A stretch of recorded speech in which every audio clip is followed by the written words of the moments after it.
them in cages, but in the wild, budgies roam the vast outback.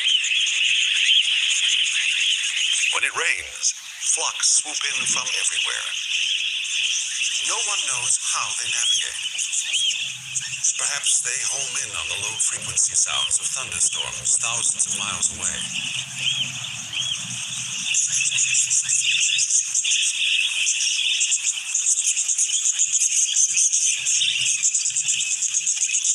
In the budgie mating game, you need to be camouflaged while feeding on the ground, but still flashy enough to impress a potential mate.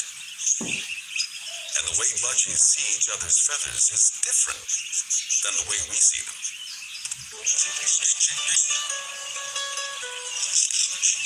We see in red, green, and blue, but budgies have a fourth cell in their eye that enables them to see ultraviolet.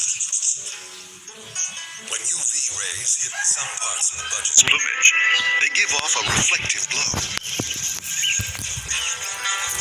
It's a fair bet the female will choose the brightest, sexiest male.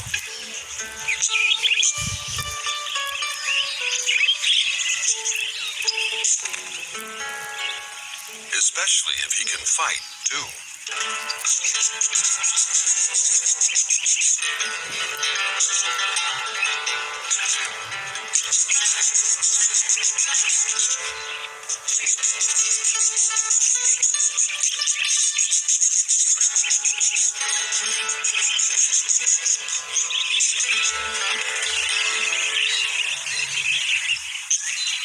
With his rival dispatched, the male can now get down to the serious business of wooing the female.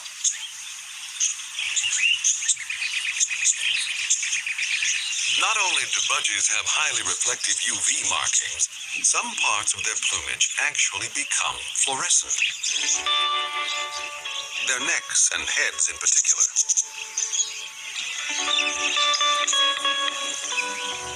The feathers don't lie. To make sexy feathers, the male must be healthy and parasite-free. These markings announce, my genes are great. Choose me.